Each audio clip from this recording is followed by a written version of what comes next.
vaatate Soraineni hankekooli. Tere! Täna võtame ette väikese retke huvide konflikti maailma ja siis vaatame seda, kuidas huvide konfliktide temaatika riigihangetes oma elu elab, mis on võib-olla natukene teine kui see, mida me teame korruptsioonivastasest seadusest, kuigi nad on üsna lähedased. Miks üldse huvide konfliktist rääkida? Huvide konflikt laiemalt ju seondub meil üleüldse ausa õiguskorraga, demokraatia tagamisega, maksumaksja ausa raha kasutamisega, nii et need on kõik need väga head asjad, mida me kindlasti oma riiki tahame ja seda säilitada tahame, nii et need huvide konflikti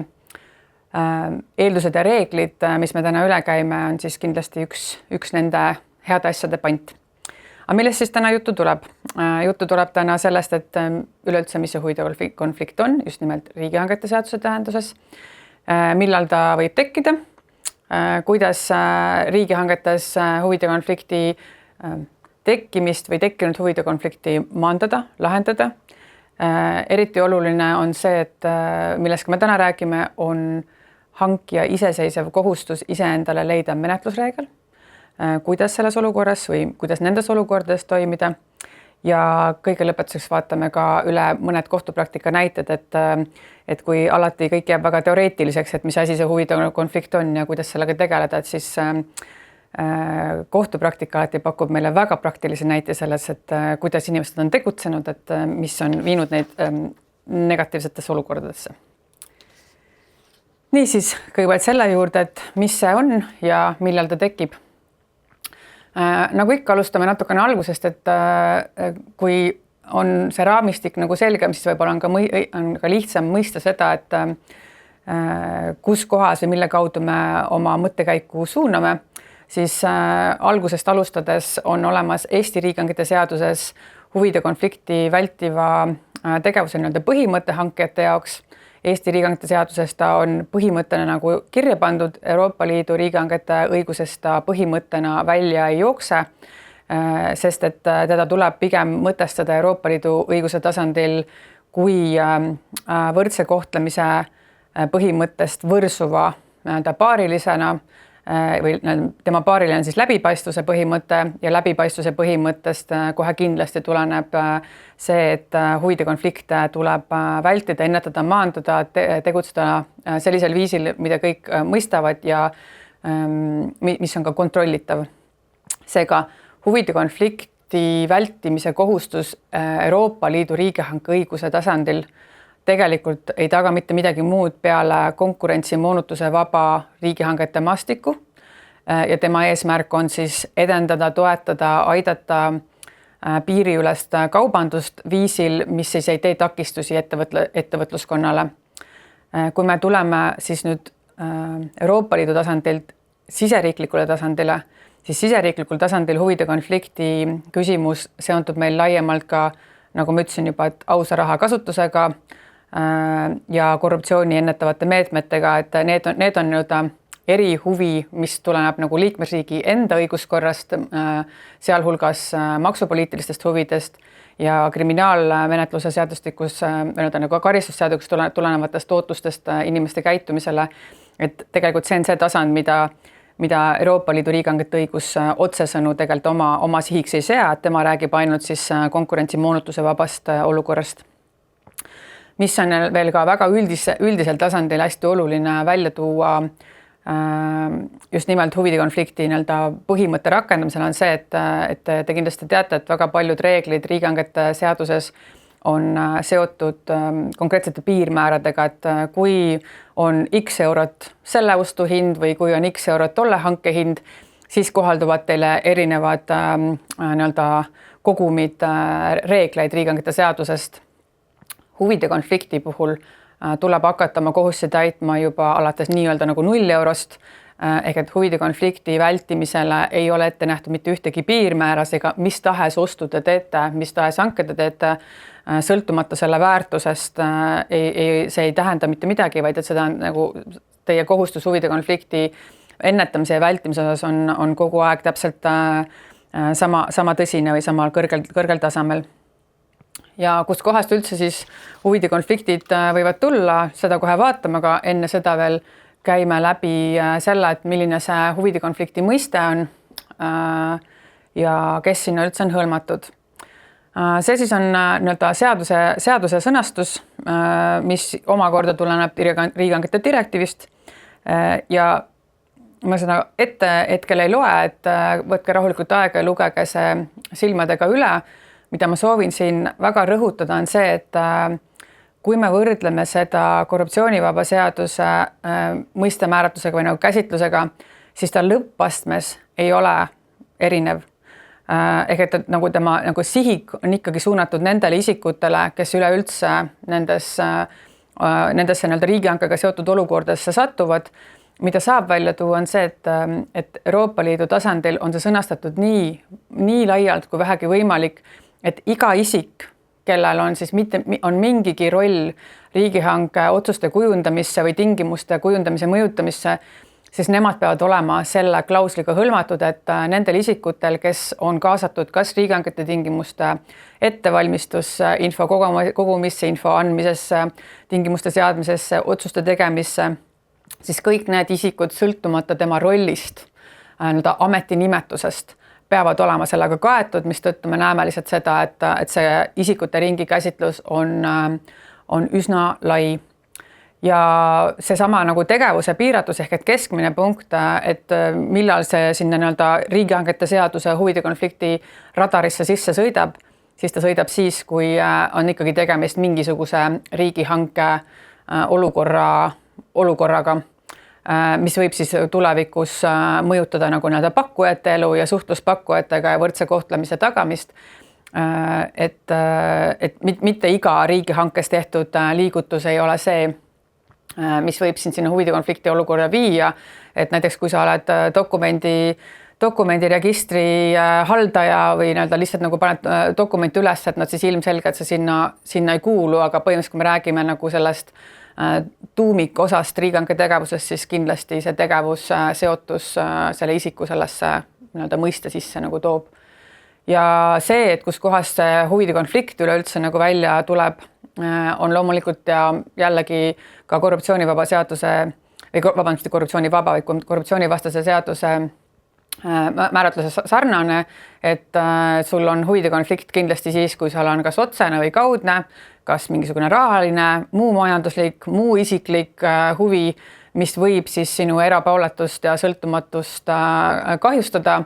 Ja kui me hiljem vaatame Euroopa Kohtu praktikast nii-öelda välja kujunenud suuniseid, et mida hankija peab jälgima, siis tegelikult me teame seda, et see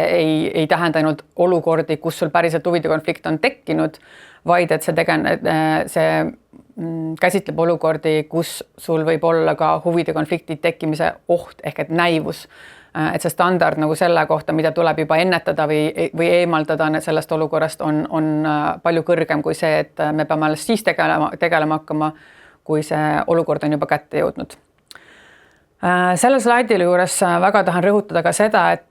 huvide konflikti mõiste riigihangete seaduses on küll meie enda õiguskorras ehk et ta on meie seadusesse sisse viidud, aga ilmselt jällegi nagu te mitmetest loengutest olete juba kuulnud, et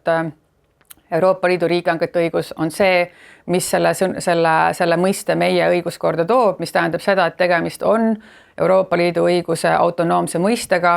Autonoomne mõiste Euroopa Liidu õiguses tähendab seda, et seda ei saa sisustada mitte ühegi riigisisese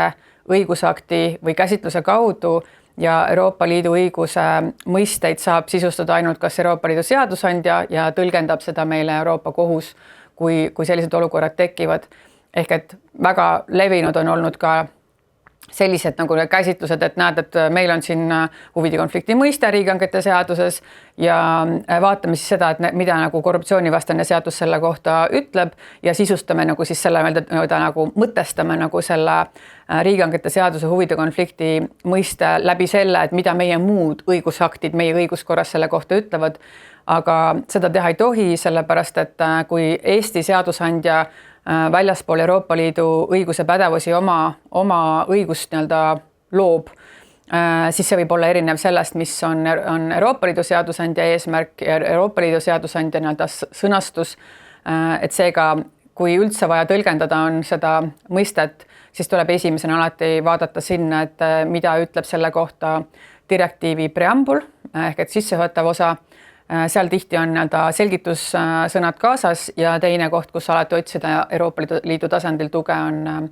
Euroopa Kohtu otsused, kas nemad on selle kohta mingeid laiendusi teinud. Et seega esmajoones riigisisese kohtupraktika juurde minna, et mõista, mis asi see on, ükskõik millise riigihangete seadus sätestatud mõiste juures, et see ei peaks olema nagu esimene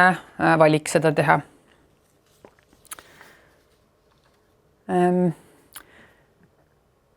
Kui üldse nagu panna nagu näpp peal sellele, et kus kohas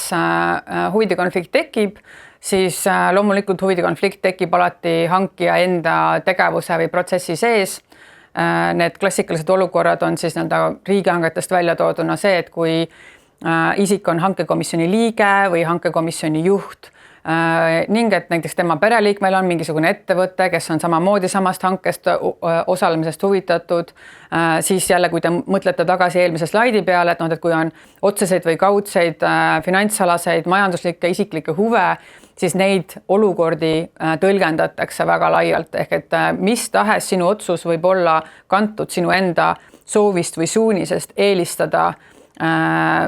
oma ettevõtet või endaga seotud isikut või kedagi, kes sulle midagi nagu soodustab, siis see kindlasti sinna alla nagu läheb, et see, mis või kuidas nagu need olukorrad tavaliselt hangetes pahandusi teevad, klassikaliselt me näeme seda, et kas on jäänud huvid deklareerimata, et huvide deklaratsioon on tegelikult esitatud, aga pole välja toodud seda, mis need huvid täpsemalt on või siis on jäetud need huvide konflikti deklaratsioonid kontrollimata. Ehk et siit juba hakkabki meil võrsuma välja see, et milliseid tegutsemisi oodatakse huvide konflikti Eesti tähenduses üldpõhimõttest.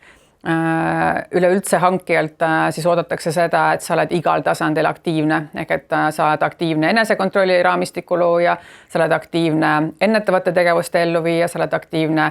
tegelike tegevuste elluviimine, ehk et kui sündmus on juba kohal, et sa neid nagu aktiivselt lahendad, et kui midagi huvide konflikt üleüldse ei salli,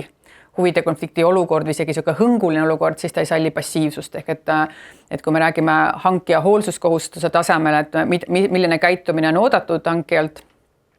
siis ainukene märksõna, mis teil, kui teil üldse midagi jääb meelde sellest loengust, siis see võiks olla see, et kogu aeg aktiivne tegutsemine, kogu aeg aktiivne pilk sellel küsimusel. Ja üks asi, mida on võib-olla väga keeruline nagu hankijal ise välja selgitada, on see, et kui tõesti me tema töötaja või nagu seotud isik lihtsalt ei anna märku nagu sellest, et mis asi see on, nagu kus kohas tema huvi või tekib. Ega siis ei ole ka võimalik hankijal mitte midagi muud ennetamiseks seal teha, vaid tuleb juba siis tegeleda sellega, kui see huvide konflikt on tekkinud, ehk et selle viimase mõtte sisu oli selles, et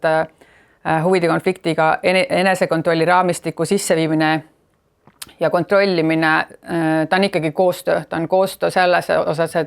et sul on hankija kui organisatsioon, ettevõtte tasand või asutuse tasand ja siis sul on sinna juurde üksikisiku tasand, et organisatsiooni tasemel peab olema kogu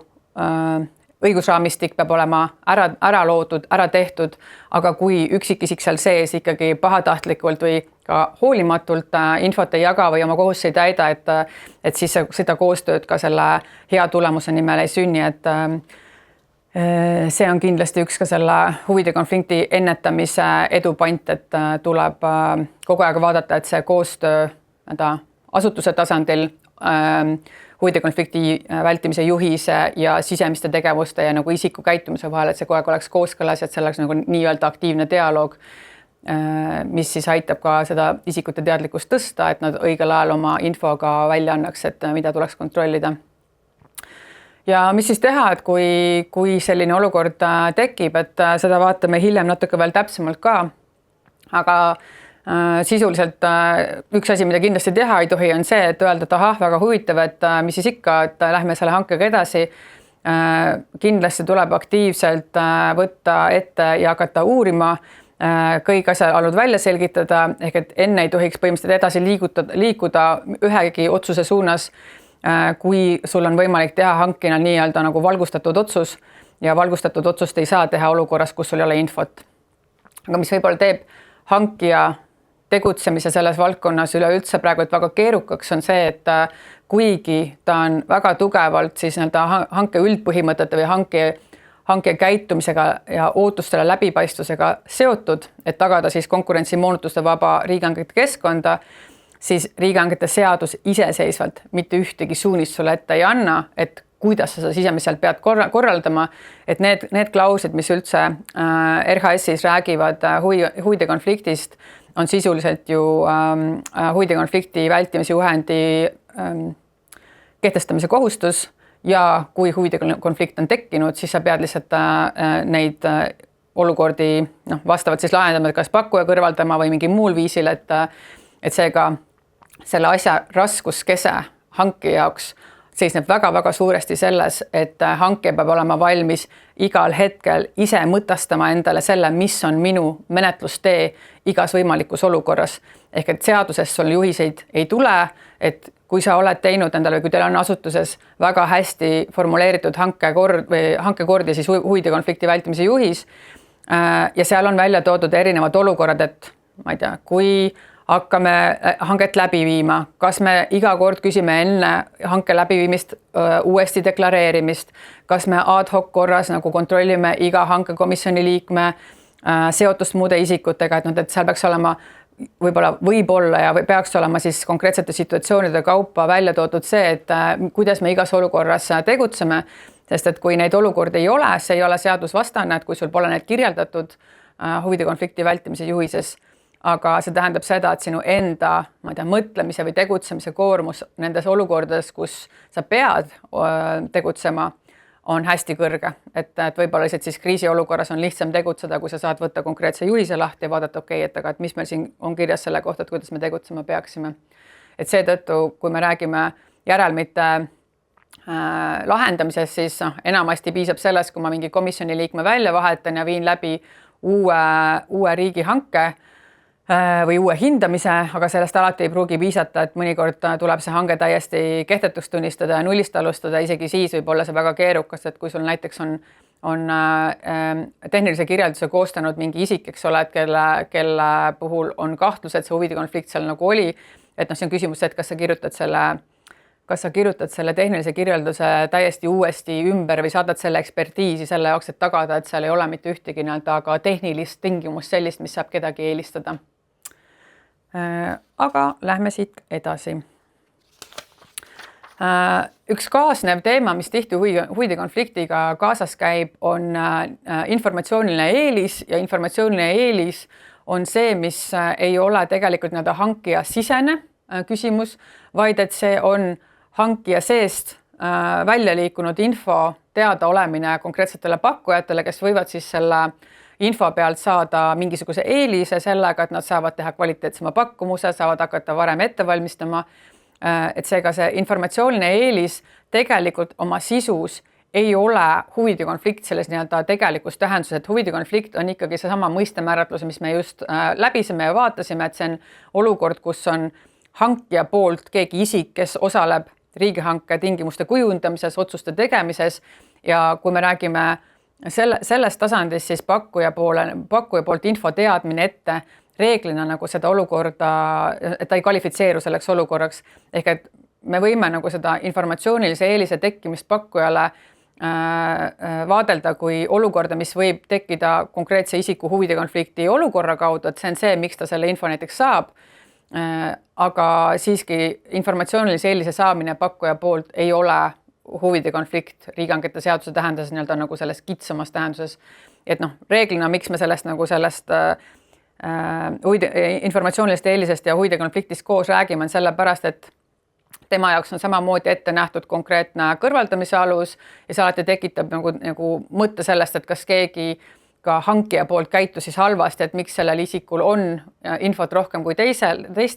Te teate väga hästi, et informatsiooniline eelis võib tekkida ka lihtsalt ka väga seaduspärasel viisil, et sul on läbi viidud turu-uuring, eks ole, ja turu-uuringu käigus anti seda infot ja seda peaks hankija teiste tegevustega maandama. Aga mõnikord tekib informatsiooniline eelis ka ebaseaduslikul viisil, ehk et mitte ainult turu-uuringuga, vaid siis, kui seda infot antakse kõrvale ja lihtsasti, mida teistele ei jagata. Ehk et lihtsalt meelde jätta, et informatsiooniline eelis kui selline ei ole huvide konflikt, aga ta kindlasti klassifitseerub siis konkurentsimoonutuseks. Nii. Natukene rääkisin teile juba ette, et kuidas huvide konflikte maandada, aga võtame siis kokku, jääb paremini meelde. Kui üldse rääkida korruptsiooniennetuse tasanditest ja huvide konflikti vältimine riigihangetest kindlasti ka selles samasse kategooriasse kuulub, nagu ma enne mainisin, et siis me saame tegelikult jaotada need tasandid erinevateks. Eelnevalt me rääkisime isiku tasandist ja professionaalse kogukonna ehk asutuse tasandist, aga sinna juurde käib ka siis ühiskonna tasand, eks ole, et millised on see üleüldised seadused, mis isikute käitumist sellises konfliktiõngulistes olukordades reguleerivad. Kui me räägime hankijast, siis hankija kindlasti on see, kes peab selle professionaalse kogukonna taseme ise looma, üle vaatama, regulaarselt käibel hoidma, ehk et see enesekontrolli raamistiku loomine on kindlasti väga, väga suur selle osa. Ja siis on küsimus see, et kui palju sellest professionaalse kogukonna tasemest liigub sinna isiku tasemele, et üks osa kindlasti isiku tasemest on see, et mul peavad olema mingid oma väärtushinnangud, et ma oskan õigesti käituda, õigetes olukordades ära tunda, kas ma lähen valele teele, aga alati saab, eks ole, see professionaalse kogukonna tase olla see, kes seda tuld või suunda nagu näitab isiklikul tasemel, et kui viia palju koolitusi läbi, seda hoida kogu aeg fookuses, et mis asi on huvide konflikt, kus kohas see sisse võib joosta, kuidas ma reageerima pean, kuidas ma siis informeerima pean, et siis isiku teadmine lihtsalt sellest õigest käitumisest on professionaalse kogukonna taseme kaudu lihtsalt seda palju kõrgem. Ja riigihangetes, nagu ma ka siis varasemalt juba sisu mõttes nagu ära rääkisin, on see, et kui me jagame hankija kohustused huvide konflikti vältimise osas enam-vähem 2, siis me saame eristada kahte kategooriat, kus kohas hankijal tuleb erineval ajal, erineval viisil tegutseda. Mõlemad nendest kohustustest on kogu aeg aktiivsed, ehk et siin ei ole mitte ühtegi passiivset kohustust, et üldiste kohustuste alla kuulub kindlasti see enesekontrolli raamistiku loomine, huvide konflikti vältimise juhendi, pidev ülevaatamine või vähemalt mingisuguse aja tagant ülevaatamine. Väga tore oleks see, et kui asutuse sees tekiks niisugune teadmuse mälu, et kui on tekkinud huvide konflikti hõngulisi olukordi või on ka tekkinud huvikonflikti olukordi, et need kogutaks kokku, et selle vastu võrreldaks, et kas meie juhis praegult nagu pidas sellele vastu või pidanud vastu, kas see juhis peaks täiendama, et sellest ei ole väga palju kasu, kui meil on lihtsalt üldsõnaline juhis, aga me tegelikult ei vaata nagu üle nagu iga konkreetse juhtumi pealt, et kas juhis tegelikult andis nagu piisava juhise või ta jäi seal vajaka. Ja minu meelest kõige olulisemaid osi sellest enesekontrolli raamistiku loomisest ja toimimas hoidmisest on üldiste kohustuste mõttes kindlasti koolitus. Et kui võite oma peast praegult mõelda, et millal te viimati huvide konflikti koolitust läbisite, et kui te olete hankija organisatsioonis töötav inimene, et siis ma tahaks arvata, et ikkagi iga mõne aasta tagant hiljemalt peaks moel või teisel see teema teie asutusest läbi jooksma ja selle peale mõeldama, et kui see niimoodi ei ole, et siis on hea aeg teha ettepanek lihtsalt sellist koolitust teha. Mõnikord aitab ka selles, kui te lihtsalt teete toreda workshopi oma enda kogemustega ja jagate, et kuidas teil üldse seda teemat asutuse sees on siis koolituste vahelisel ajal ette tulnud. Ja kui me räägime siis hankija aktiivsetest kohustustest konkreetsete menetluste raames, siis siin, nagu ma ütlesin, ei anna riigihankede seadustele ette mitte ühtegi suunist, et kuidas ta täpselt peate tegema, ta ütleb teile ära 2 tulemit, mida peab tegema, eks ole, on see, et kui on informatsiooniline eelis, mida ei ole võimalik muude viisidega kõrvaldada, siis tuleb see pakkuja kõrvaldada ja pakkuja tuleb ka kõrvaldada olukorras, kus siis on hankija organisatsioonist tekkinud huvide konflikt, mida ei ole võimalik muude meetmetega ennetada ega kõrvaldada. Ehk et siis nendes olukordades me teame, kuhu me peame jõudma või kuhu me ei tohi jõuda, et see huvide konflikt mingi konkurentsimoonutuse kaasa tooks, aga seda, kuidas te peate seda sisemiselt menetlema, kuidas te peate uurima, selle peate te ise välja mõtlema, et jällegi, et kui keegi tuleb teie juurde, ütleb, et ma ei tea, et siin natukene midagi nagu haiseb, eks ole, või et kergelt keegi mingisuguse etteite teinud, et mingi konflikt võiks olla, eks ole, see on kindlasti olukord, kus teil peab lipukene nagu püsti tõusma ja teil peaks tekkima, et okei, aga nüüd me uurime selle tegelikult välja, et see on niisugune info, mida kindlasti ei tohiks kõrvale jätta ja kontrollimata jätta. Siis huvide konflikti vältimise meetmed, nagu ma ütlesin, peavad olema hanke korras kirjas. Mida ma siit lihtsalt võib-olla juurde rõhutaks, on see, et kui te vaatate neid üle, siis oleks hästi oluline, et te märkaksite seda, kas need on kujundatud üleüldiselt avaliku sektori üleselt või see võtab ka arvesse konkreetselt teie organisatsiooni juhtimisliine, siis ka IT supporti nagu poolt, et mida ma siin mõtlen, on täpsemalt see, et väga tihti asutuse organisatsiooniline keel sõltub sellest, et milliseid programme me kasutame, millised struktuurid selles programmis on üles ehitatud, et me mõtestame tegelikult selle asutuse või ettevõtte tööd läbi selle, et kuidas meie IT-süsteemid meid juhivad, mis tähendab seda, et ka huvide konflikti puhul peaks tähele panema seda, et kas on mingi koht, kus süsteem ei küsi infot, aga me eeldame, et ta küsib seda, ehk et kõik see on, mis võib meie käitumist suunata, aga et me peaksime seda huvide konflikti nii nagu igapäevasel ennetamisel või vältimisel, aga ka selle juhise koostamisel alati silmas pidama, et milline on see täpselt see meie kultuuriline keel, et ma ei tea, kuhu tuleb huvide konflikti deklaratsioonid üles laadida, mis nendega pärast juhtub, kas tuleb mingisugune automaatteavitus selle kohta, kas tuleb poole aasta pärast uus automaatteavitus selle kohta, et näed, et neid peaks kontrollima, kes pääseb ligi neile üleüldse, kas neid kogutakse iga hanke eel, kas neid kogutakse iga hankekomisjoni kohta, kas seal on mingid piirmäärad, ehk et see kõik on osa sellest, kuidas ka programmid meid tänapäeval juhivad ja et sealt on väga lihtne niisugune pimeala tekkimine, et kus me lihtsalt arvame, et see asi on lahendatud, aga tegelikkuselt ei pruugi üldse olla.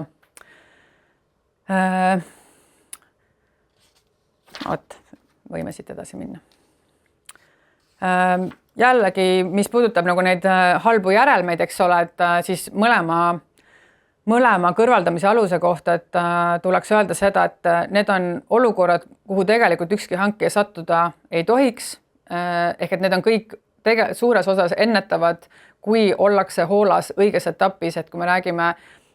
informatsioonilisest eelisest, ehk et siis põhimõtteliselt turu-uuringust saadud infost või me räägime muul viisil saadud infost, aga me teame, et see ikkagi on välja liikunud, siis see on nii lihtsasti maandatav sellega, et te avaldate lihtsalt selle riigihanke alusdokumentide juures eraldi failikese või eraldi kas või nupukese mingisuguse dokumendi sees, et selline info liikus välja, tegime sellise koosoleku sinna ette, jagasime sellist informatsiooni ja kogu see pakkuja kõrvaldamise alus kukub kokku, ehk et kõikidel teistel pakkujatel on juba pakkumus esitame eelselt teada, mis informatsiooni jagati ja ei ole vaja mitte kedagi kõrvaldada, ehk et tegelikult, kui te jõuate kummagi aluseni, siis sisuliselt te peaksite enda sees või mõttes peaksite endale ütlema, et te olete kuskil organisatsiooniliselt, ma ei tea, iseennast või pakkujaskonda alt vedanud, et nende olukordadeni tegelikult ei tohiks jõuda, sest et seal on ilmselgelt mingi pime koht olnud või mingi tegemata jätmine, kui see jõuab sinnamaani üldse, et pakkuja tuleb riigihankes sellepärast kõrvaldada, et ei ole muul viisil võimalik seda teha.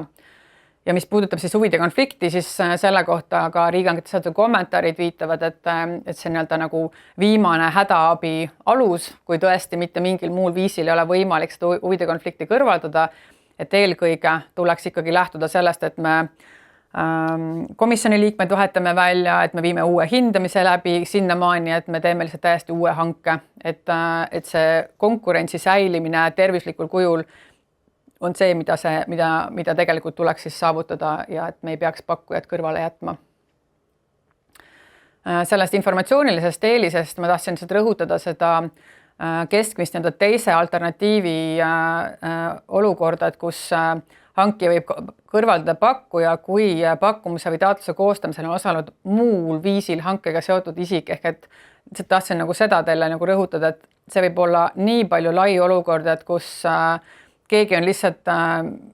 olulist sisendit andnud, ma ei tea, eksperdi või nii-öelda asjatundja tasandil, aga te ei ole teda isegi nagu eksperdiks või asjatundjaks nagu pidanud, et see ei pruugi olla ainult selline olukord, kus see kõrvaldamise alus tekib sellest, et konkreetne ettevõtja või pakkuja või juhatuse liige sai hankelt infot, vaid et seal võib olla see pakkumise ja taotluse koostamisel mingi absoluutselt nagu muu side, et siis seal tuleb alati olla tähelepanelik, et see määratlus, millest see kõrvaldamise alus võib võrsuda, on ikkagi väga lai. Jällegi väike manitsus siia juurde, et kui see olukord on nii kaugel juba läinud, et huvide konflikti tõttu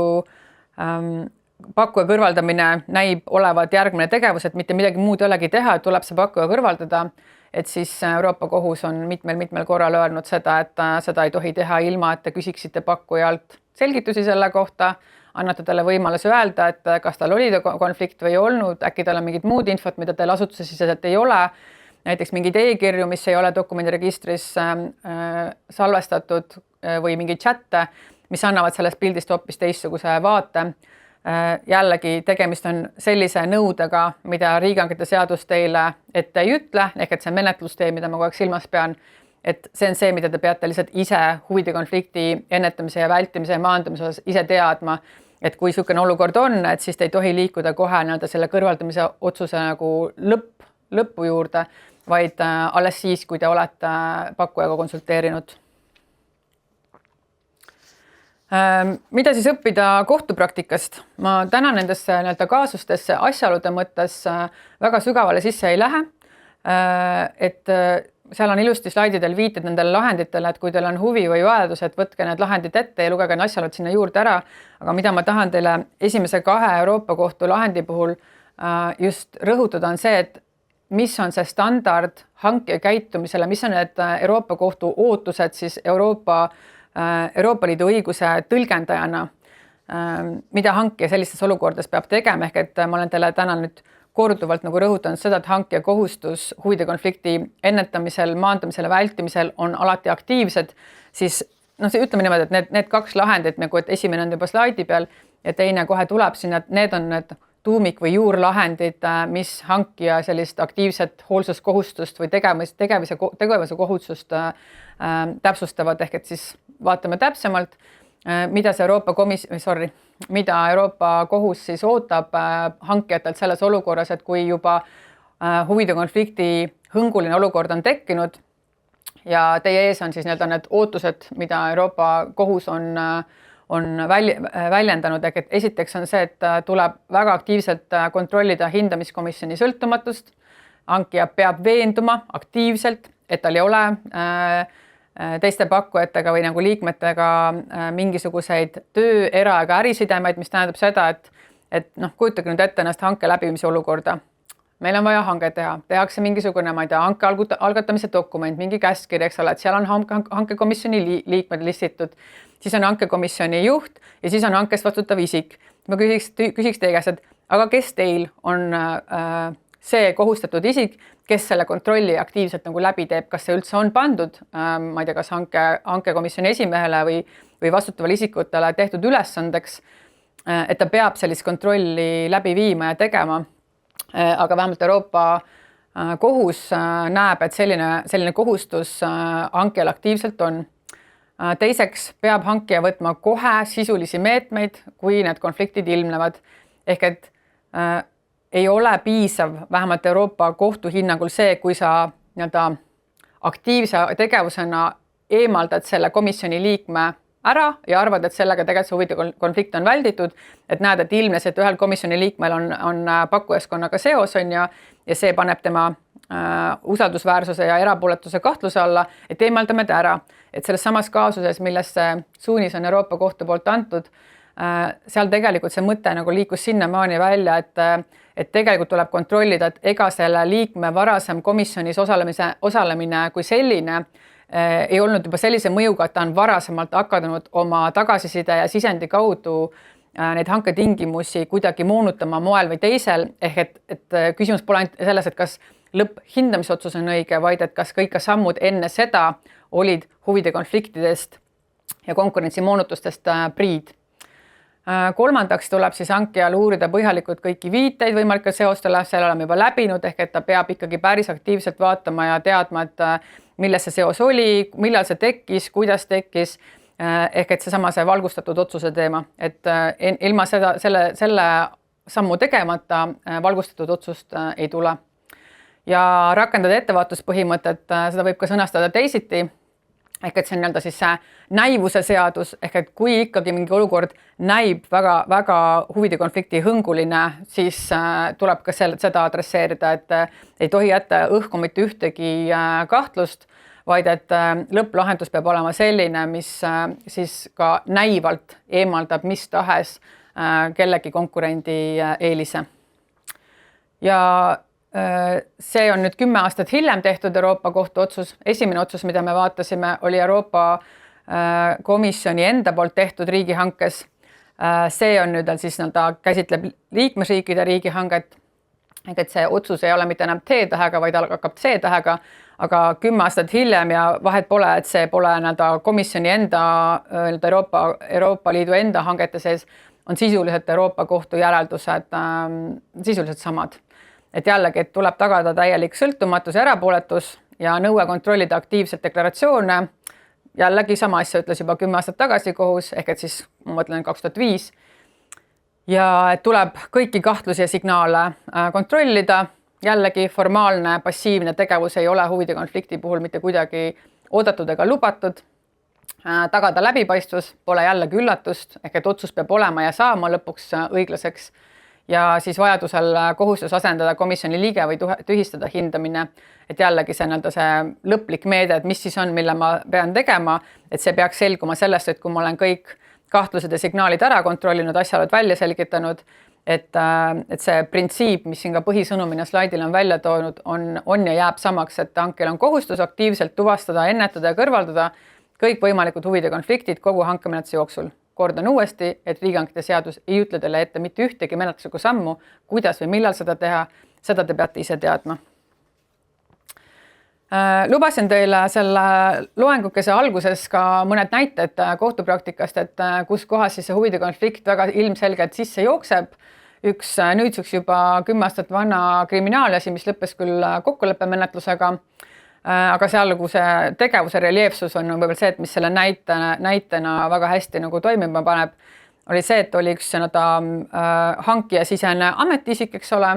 kes omas oma ameti ülesannetest tulenevalt nii otsustust kui esindusõigust. Tema ülesandeks oli ka hankeid ette valmistada ja korraldada.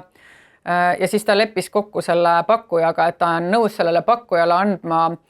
tulevikus hangete kohta informatsiooni ja toetama teda siis edukaks olemises, et justkui seal mitte mingit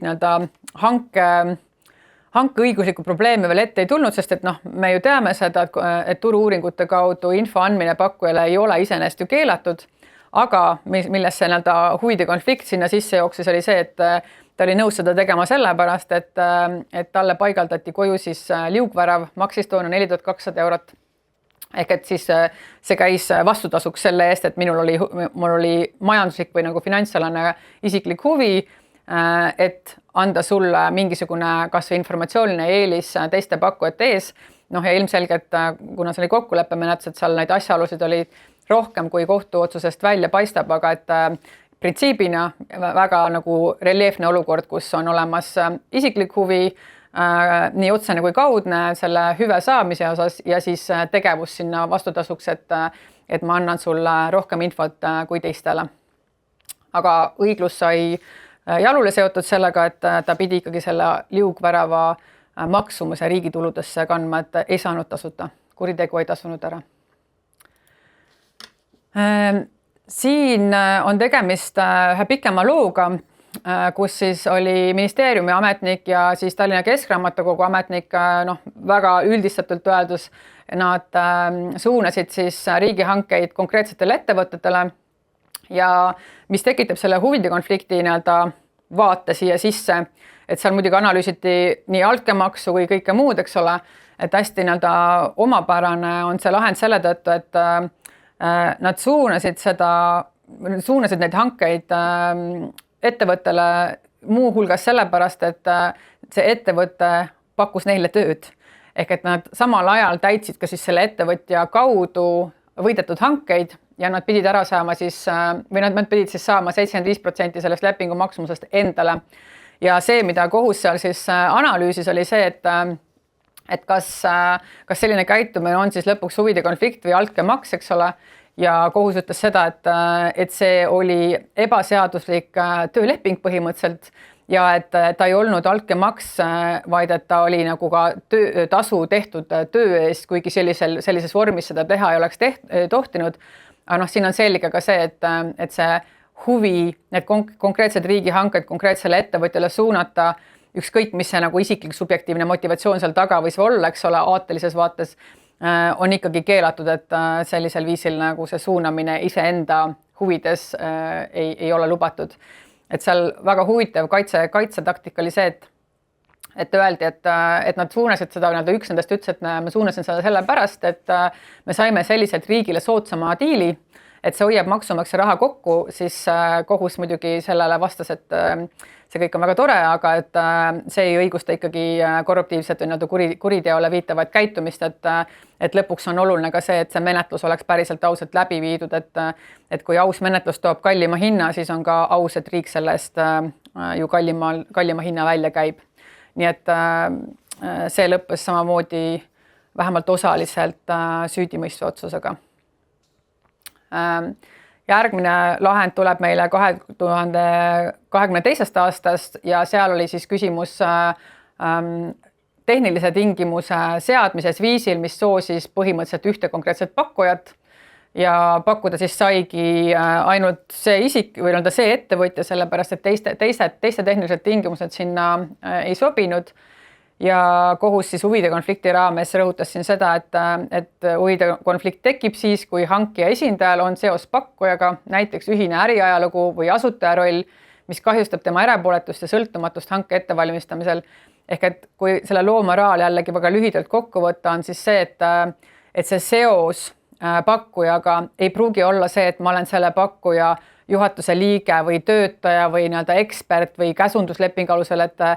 see vähemalt selles nagu kriminaalasjast, nagu kui te näete seda kõige viimast punktikest seal all, siis ta ütleb ju väga selgelt, et ka ühine äriajalugu või asutaja roll ehk et isiklik suhe kui selline võib viia ka selles olukorda, et kus see ametiisik ehk et siis praegusel juhul hankekomisjoni liige oli huvitatud selle tehnilise tingimuse seadmisest viisil, mis soosiks temaga seotud või tema ajaloost seotud ettevõtet, eks ole. Et selle konkreetse lahendi pinnal ma lihtsalt rõhutaks seda, et meil on väga lihtne on tuvastada võib-olla neid soosivaid või piiravaid tingimusi nagu kvalifitseerimistingimuste puhul, kus me saame nagu sõnaliselt nagu kaasa mõelda, et ma ei tea, kas see netokäive on piisav või see on liiga suur, kas nende referentslepingute nõuded on samamoodi liiga kitsad või laiad, aga mis puudutab just nimelt neid tehnilises kirjelduses seadmetele sätestatud tingimusi, siis need on kõige ohtlikumad, et lihtsasti öeldud nagu tavaline inimene enamasti ei suuda kaasa mõelda sellele, et kas see jubin või komponent või plugin sinna juurde, kas see on päriselt vajalik hanketegevusele, kas see on sellel turul tehniliste tingimuste mõttes tavapärane või see ei ole. See, mille peale hankekomisjoni liige ja vastutav isik kindlasti peaksid reageerima, on see, et kui teile tuleb riigihangete registrisse teabevahetusest teade mõnelt konkurendilt, et kuulge, et palun lõdvendage seda tingimust, ehk et me ei saa muidu pakkuda, ehk et need on need olukorrad, mis annavad teile kui mittetehnilisele inimesele infot selle kohta, et seal on miskit, mis turule ei sobi, et siis tuleks väga hoolega neid olukordi vaadata, et kas see, mida teile öeldakse, et ja meil on kindlasti täpselt sellist pistikut või juhet nagu vaja ja täpselt sellist mingit äppi sinna nagu süsteemi veel sisse, et muidu see ei tööta, et siis neid olukordi tuleks vaadata väga tõsiselt, sest et nagu slaidil on, et siis see võib viia tingimisi vangistuse ja rahalise karistuse väljamõistmisena. Ja viimane üks hiljutine ehk et siis eelmise sügise 2025 aasta lahend äärmiselt reljeefne. Soovitan teil kindlasti see läbi lugeda, et seal asjaolusid oli ikkagi kamaluga. jällegi ma võtan kokku selle lahendi sellised ja nagu huvide konflikti vaates on see, et tegemist oli siis Kohtla-Järve abilinnapeaga, kes oli ühtlasi riigihangete komisjoni esimees ja hangetest vastutav isik. Ja siis tal oli seal üks pakkuja, üks ettevõtte omanik, kes lubas teda siis toetada poliitilises karjääris, sealhulgas Riigikogu valimistel, suurendada oma sissetulekuid siis nõukogu liikme staatuste kaudu ja pakkuda siis hüvesid tema elukaaslasele. Elukaaslasele siis lubati, et kui see abilinnapea saab ikkagi Riigikogu liikmeks, eks ole, et siis saab tema abikaasa või elukaaslane saab siis hoopis ise abilinnapeaks. Et et aitab siis finantseerida seda lobi ja reklaame nagu sinna nagu juurde. Ja sellele vastutasuks siis see abilinnapea siis lihtsustatult öeldes ta põhimõtteliselt manipuleeris hankekomisjoni töös infoga, et sellel ettevõtjal tekkis maksuvõlg, tal oli vaja, et hankekomisjon kontrolliks selle ettevõtja maksuvõla puudumist hilisemal ajal, millal see ettevõte suutis oma maksuvõla ära ajatada, et tema see track record oleks siis puhas sellel hetkel, kui hanke selle kontrolli läbi viib. Ja ühesõnaga see muidugi tuli välja ja millega veel manipuleeriti oli siis erinevate nõukogu kohtade saamisega, et siis sisuliselt kohus järeldas seda, et selle abilinnapea isiklik sissetulek, nagu rahaline sissetulek sõltus ka sellest konkreetsest pakkujast, et seal ka dokumenteeriti nagu ära, millistele nõukogu kohtadele ta aidati, kui palju see nõukogu kohtale igakuiselt tulu andis, mis jällegi, kui me läheme mõttes tagasi selle loengu esimeste slaidide juurde, kus see huvide konflikti vältimise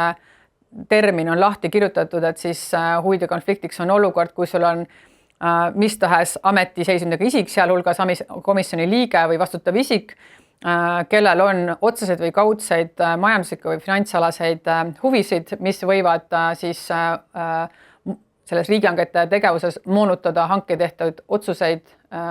ja konkurentsi selle kaudu. Ehk et see olukord vastas ka täielikult sellele riigihangete seadusest tulenevale huvide konflikti määratlusele. Nii et kindlasti soovitan lugeda, et kui te tahate teada, kuidas mitte teha ja kuidas päris elus sellised võib-olla algselt süütud olukorrad lõpuks ikkagi nagu lumepallina viivad huvide konflikti, et siis see on kindlasti üks negatiivses mõttes näidiskaasus. Aga sellega on tänane teema minu poolt käsitletud. Suur tänu teile!